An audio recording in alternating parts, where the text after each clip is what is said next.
신명기 24장 두 군데를 읽습니다. 1절부터 5절까지의 말씀과 그리고 16절부터 끝절 22절까지의 말씀 두 군데를 읽고 말씀 나눕니다.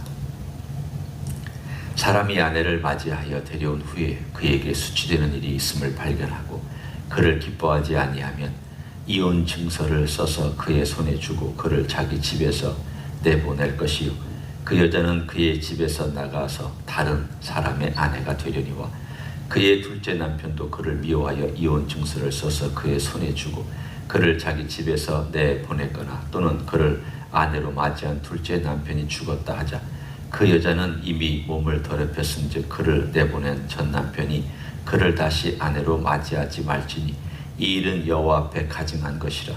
너는 내 하나님 여호와께서 내게 기업으로 주시는 땅을 범죄하게 하지 말지니라. 사람이 새로이 아내를 맞이하였으면 그를 군대로 내보내지 말 것이요 아무 직무도 그에게 맡기지 말 것이며 그는 1년 동안 한가하게 집에 있으면서 그가 맞이한 아내를 즐겁게 할지니라. 뒤로 넘어갑니다. 16절부터 제가 읽습니다. 아버지는 그의 자식들로 말미암아 죽임을 당하지 않을 것이요 자식들은 그의 아버지로 말미암아 죽임을 당하지 않을 것이니 각 사람은 자기 죄로 말미암아 죽임을 당할 것이니라. 너는 객이나 고아의 송사를 억울하게 하지 말며 과부의 옷을 전당 잡지 말라. 너는 애굽에서 종되었던 일과 내 하나님 여호와께서 너를 거기서 속량하신 것을 기억하라. 이러므로 내가 네게 이 일을 행하라 명령하노라. 내가 밭에서 곡식을 벨 때에 그 한 뭇을 밭에 잊어버렸거든 다시 가서 가져오지 말고 나그네와 고아와 과부를 위하여 남겨두라. 그리하면 내 하나님 여호와께서 내 손으로 하는 모든 일에 복을 내리시리라. 네가 네 감람나무를 떤 후에 그 가지를 다시 살피지 말고 그 남은 것은 객과 고아와 과부를 위하여 남겨두며 네가 네 포도원의 포도를 딴 후에 그 남은 것을 다시 따지 말고 객과 고아와 과부를 위하여 남겨두라. 너는 애굽 땅에서 종되었던 것을 기억하라. 이러므로 내가 네게 이를 행하라 명령하노라. 아멘. 오늘 24장에 보면 다양한 상황에서 어떻게 하나님의 사랑을 이웃에게 실천할 것인가에 대한 내용들이 짤막짤막하게 나와 있습니다.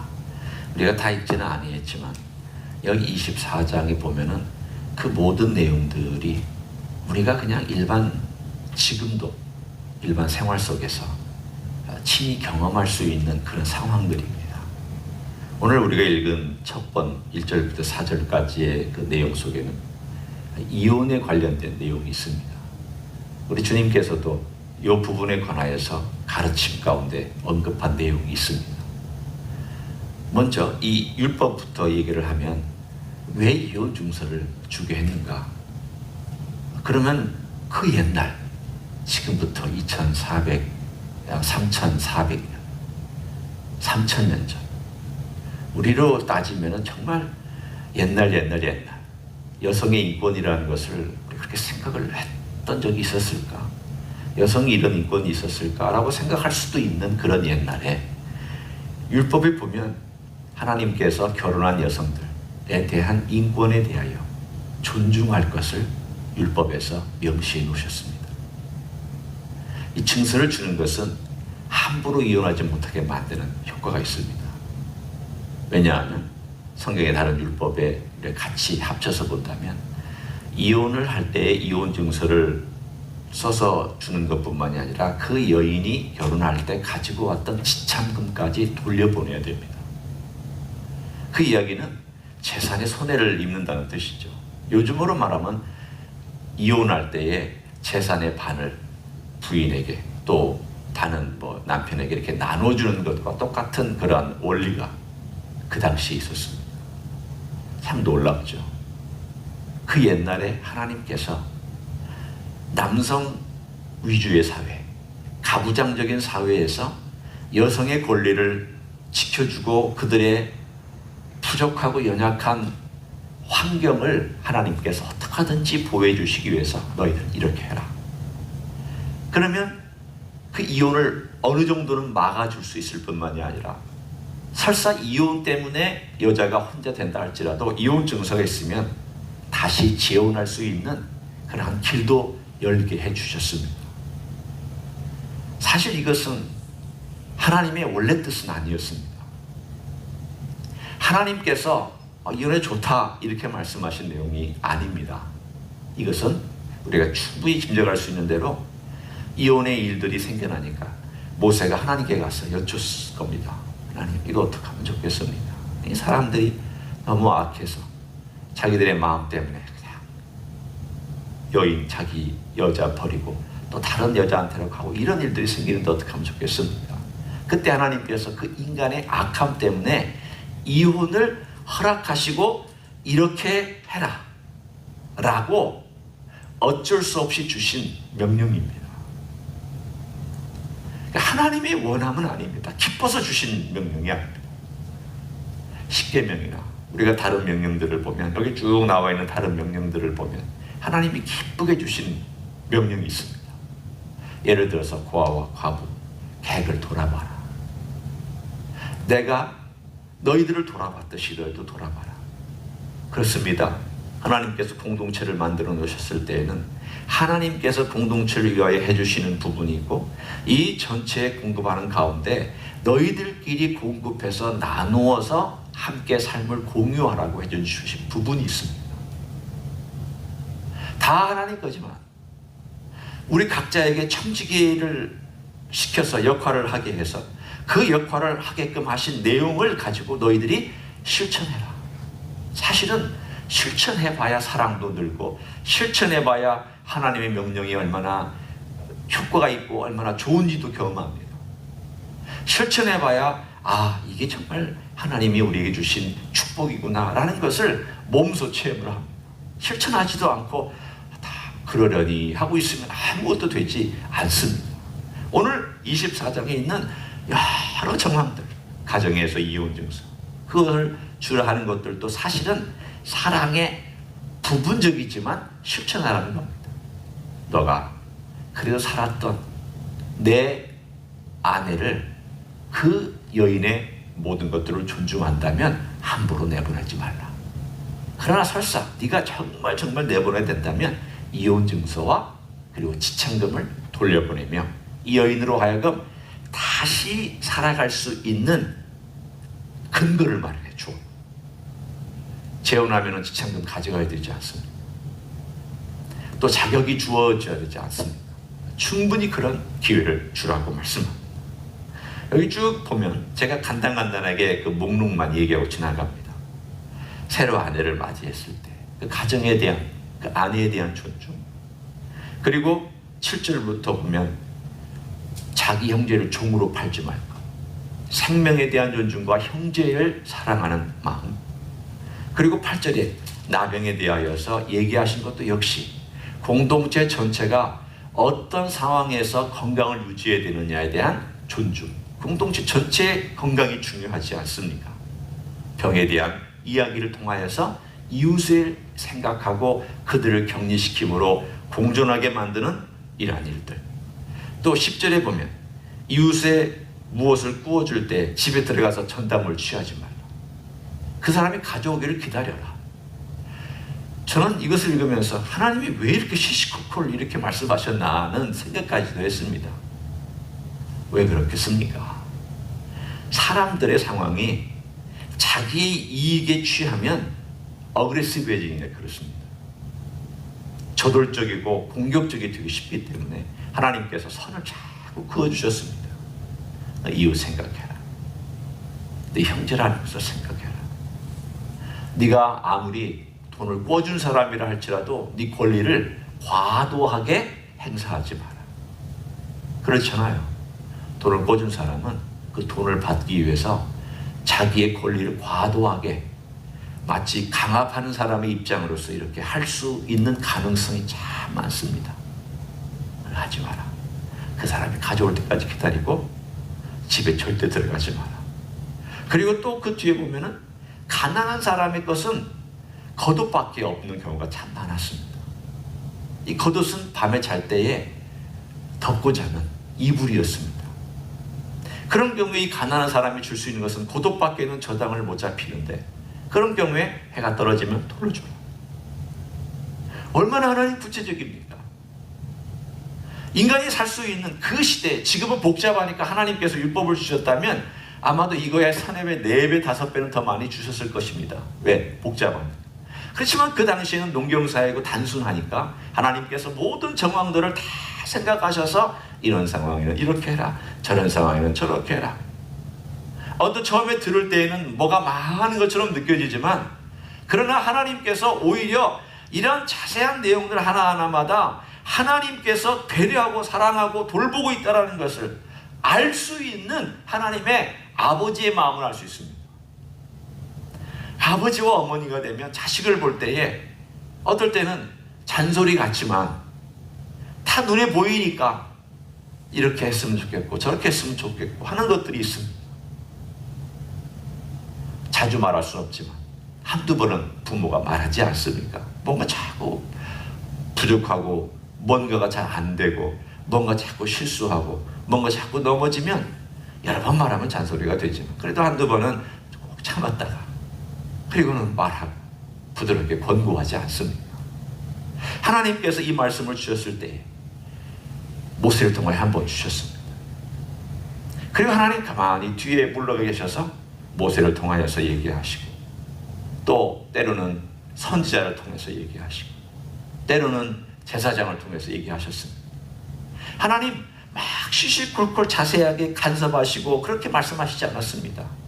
하나님 어떤 의미로 보면은 굳이 표현하자면 한 걸음 뒤에 물러서셔서 보호해 주시고 이끌어 주시고 먹이시는 분으로 그렇게 이스라엘 모든 공동체에 대하여 신경을 써주셨습니다. 오늘 그 이야기를 자세하게 가난한 사람 이런 사람들에게 얘기를 합니다. 그런데 오늘 본문에 일단 전체의 큰 흐름을 우리가 하나로 보면 존중해 줘라. 이게 첫 번째입니다. 존중하라. 두 번째 이야기는 존중할 뿐만이 아니라 그 필요에 대해서 민감해라. 하나님께서 민감하게 보시는 것처럼 너도 민감해라. 오늘 여기 나와 있는 그 민감한 이야기에 관하여서 특별히 가난한 자나 헐벗은 자나 굶주린 자나 나그네에 대한 그 민감함에 대해서 하나님께서 배려하라고 말씀하셨습니다.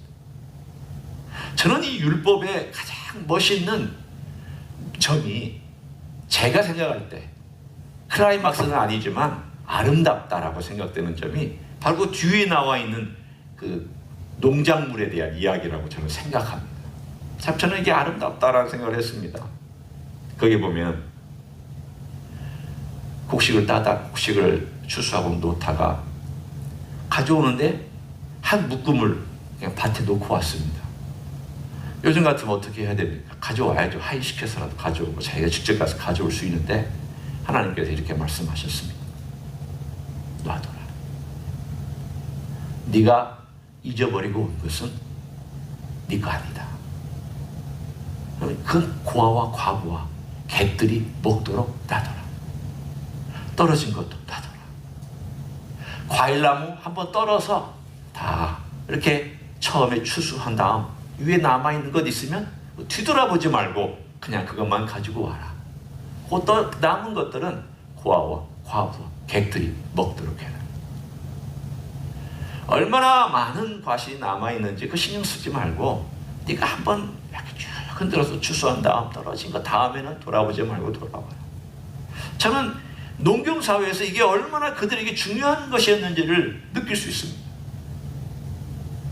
제가 새로 이사간 곳에 과실나무들이 몇 개 있습니다.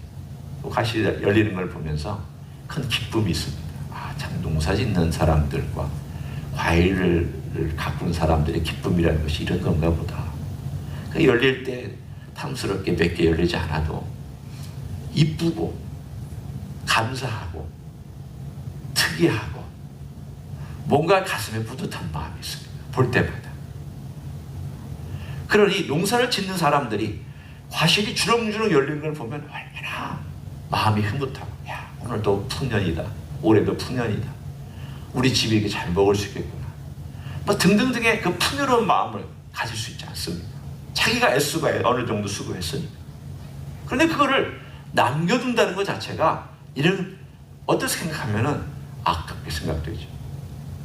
오늘 본문에 가만히 보면 아름다운 율법의 정신을 오늘 하나님께서 이렇게 구체적인 상황 가운데서 말씀해 주셨습니다.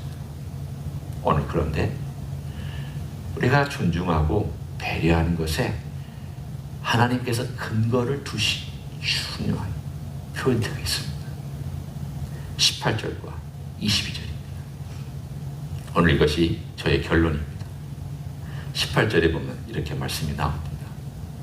너는 애굽에서 종되었던 일과 내 하나님 여호와께서 너를 거기서 속량하신 것을 기억하라. 이러므로 내가 네게 이 일을 행하라 명령하노라. 뜬금없이 고아와 과부를 위해서 이런 것들 남겨두고 이런 것들 신경 쓰고 거듭 가져가지 말고 이렇게 하라고 하는 줄 명령이 나온 다음에 네가 과거에 애굽에서 종되었던 것과 하나님께서 너에게 속량하신 것을 기억하라. 왜 이런 말씀을 하고 계십니까? 네가 지금 얻은 이 축복이 공짜라는 겁니다. 너 옛날에 종이지 않았느냐? 내가 너를 사랑하고 불쌍히 여겨서 끄집어내주지 않았느냐? 내가 너에게 은혜를 베풀지 않았느냐? 이 땅 주지 않았느냐? 공짜로 주지 않았느냐?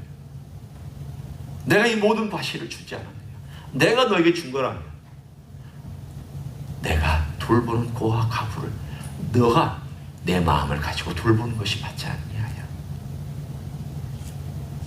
내 마음을 네가 갖는 게 맞지 않냐? 내가 너를 사랑하고 내가 너를 왜 은혜를 베풀었어? 너도 과거를 생각하고 우리도 저도 과거에 그랬습니다. 하나님, 제가 정말 과거에 아무것도 모르고 죄인이었고 불쌍한 인생이었습니다. 그런 인생을 위해서 십자가에서 우리 예수님 나를 위해 죽으시고 돌아가시고 용서해 주시고 하나님 백성 만들어 주시고 이렇게 건강 주시고 살게 해주시고 먹게 해주시고 그리고 가정 이루게 해주시고 주님이 이렇게 복을 주셨습니다. 정말 고맙습니다. 그럼 그 다음에 네가 그 은혜를 알면 너는 어떻게 살아야 되겠느냐?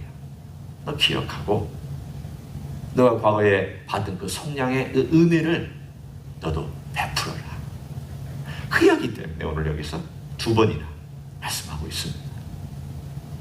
네가 은혜를 베푸는 것은 나를 아는 것이다. 네가 은혜를 베풀 줄 아는 것은 나를 경험한 것이다. 그렇습니다. 우리가 아무리 많은 얘기를 해도 저 자신도 여러 가지 변명도 할 수 있고 여러 가지 이야기를 할 수 있습니다. 그러나 단순한 공식 하나는 있습니다. 그것은 하나님의 은혜를 아는 사람은 은혜를 베풀 줄 압니다. 구원의 감격을 경험한 사람은, 그것이 깊이 가슴 속에 들어온 사람은 다른 사람에게 사랑을 베풀 줄 압니다. 오늘 우리의 삶 속에서 이 간단한 한 가지 원리, 오늘 율법의 여러 정황 속에서 하나님께서 주신 그 귀한 은혜를 깨닫고 그 은혜를 삶 속에서 실천한다는 것이 예수 그리스도 그분을 아는 사람이 어떻게 오늘 이 어려운 상황에서 살아가야 할까라는 것을 우리가 고민해보는 도전을 주십니다.